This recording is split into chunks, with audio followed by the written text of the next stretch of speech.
Hello US welcome to movie max. இந்த episode நம்ம பார்க்க போற படம் வந்துட்டு டகோட்டா ஃபேனிங் அவங்க நடிச்ச பிரையன் பேட்டினோ, அதாவது ஸ்ட்ரேஞ்சர்ஸ் 2008 வந்த படம். அப்புறம் டார்க் அண்ட் வீக் இந்த படத்தோட ரைட்டரா இருந்தவர் இப்போ வந்து டைரக்ட் பண்ணியிருக்காரு. ஒரு ஹாரர் படம் தான். இந்த படத்தோட பேர் VCST அப்படின்னு அர்த்தம். பாலி அந்த கேரக்டர் தான் நம்ம வந்து டகோட்டா ஃபேனிங் நடிச்சிருக்காங்க. ஸோ இவங்க வந்து ஒரு ஸ்டார்டிங் சீன்லேயே வந்து ஒரு வீட்டில் மிட் நைட்டில் தனியாக இருக்காங்க, அதாவது தன்னோட சிஸ்டர் வீட்டில். ஸோ அப்போ அங்கே வரக்கூடிய கேத்ரின் அவங்க வர்றாங்க, ஒரு volt lady, 8 years old lady. அவங்க வந்து ஒரு மிஸ்டீரியஸ் பாக்ஸை கொடுத்து நீ இன்னைக்கு நைட்டே செத்து போயிடுவ அப்படின்னு ஒரு சாபத்தையும் கொடுத்துட்டு போயிடுறாங்க. ஸோ அது மட்டும் இல்லாமல் something you want something you hate அப்படின்னு சில டைலாக்ஸையும் ஒரு கோடு அடையும் கொடுத்துட்டு போகிறாங்க. இவங்களுக்கு புரியலை, என்னடா இந்த கிளவியை வீட்டுக்குள்ளே விட்டதுக்கு இப்படி செஞ்சுட்டு போயிட்டாலே அப்படின்ட்டு உட்காந்துருக்காங்க. ஸோ இங்கேருந்து ஸ்க்ரீன் பிளே வந்து அது என்ன பேயா, அமானுஷியமா, இல்லை வந்து டார்க் மேஜிக்கா, பிளாக் மேஜிக்கா அப்படின்னு ஆடியன்ஸை கன்ஃபியூஸ் பண்ணி ஒரு கொஸ்டின் மார்க்கை அந்த கிளைமேக்ஸ் வர அழகாக வந்து டேரக்டர் கூட்டிகிட்டு போயிருக்காரு. ஸ்டெப் பை ஸ்டெப்பாக நரேட் பண்ணியிருக்காரு. ஸோ அந்த ஹாரர் சீக்வன்ஸை உள்ள அழகாக கொடுத்து ஜம்ப் ஸ்கேர்ஸை அங்கங்கே கொடுத்துருக்காரு. இல்லைன்னு சொல்ல வரல, என்கேஜிங்காக தான் இருந்துச்சு. ஸோ வழக்கமாக ஹாரர் படங்களுக்கு என்னென்ன பேட்டர்ன் ஒர்க் ஆகுமோ அந்த பேட்டர்னுக்குள்ள அழகாக வந்து ஸ்க்ரீன் பிளேயை ஃபிட் பண்ணியிருக்காரு. கேரக்டர்ஸையும் ஃபிட் பண்ணிட்டார். ஒரு கேரக்டர் தான் சென்ட்ரல் கேரக்டர். பட் இருந்தாலுமே இப்போ நமக்கு இதெல்லாம் பல படங்களில் பார்த்ததுனால அழகாக வந்து நம்ம வந்து ஜட்ஜ் பண்ணிடலாம், அடுத்த சீன் இதுதான் அப்படின்றத நம்ம கரெக்டாக கண்டுபிடிச்சிடலாம். கியூரியாசிட்டிக்கு ஃபீட் பண்ணிக்கிட்டே வராரு அந்த விஷயத்த.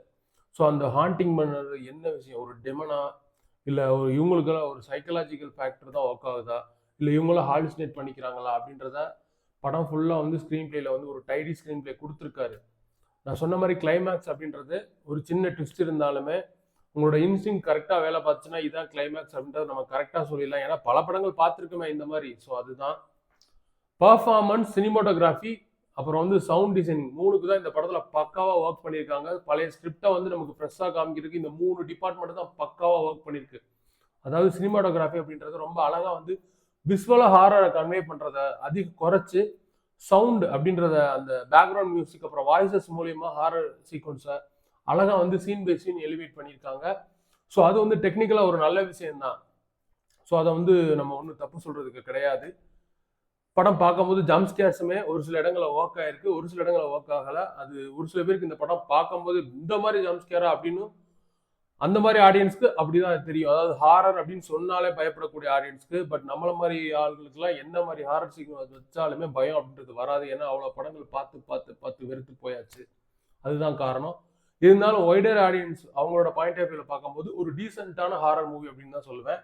அதாவது ஏற்கனவே பல படங்களில் பார்த்த சீன்ஸை எடுத்து ஒரு ஃப்ரெஷ், அதாவது ஒரு புது ஆக்டர்ஸ், புது டெக்னீஷியன்ஸ் அவங்கள கொடுத்து ஒர்க் அவுட் பண்ண ஒரு ஹாரர் படம் தான். ஸோ பேரமௌண்ட் ப்ளஸ் ஸ்ட்ரீம் ஆகிட்டு இருக்கு. ஸோ பாருங்க, இந்த படத்துக்கு என்னோட ரேட்டிங் அப்படி நான் கொடுக்கணும்னா அந்த சொன்ன மாதிரி அந்த 3 விஷயத்துக்கு தான் கொடுப்பேன். அதாவது cinematography, sound designing, performance. So இது 3க்கு வந்து நான் வந்து கால்குலேட் பண்ணி 5க்கு வந்து 2.5 கொடுப்பேன். ஸோ மூவி வந்து எப்படி டீசெண்டாக ஆவரேஜ் அப்படின்னு கேட்டிங்கன்னா ஒரு டீசெண்டான மூவி, டீசெண்டான டைம் பாஸ் மூவி அப்படின்னு தான் சஜஸ்ட் பண்ணுவேன்.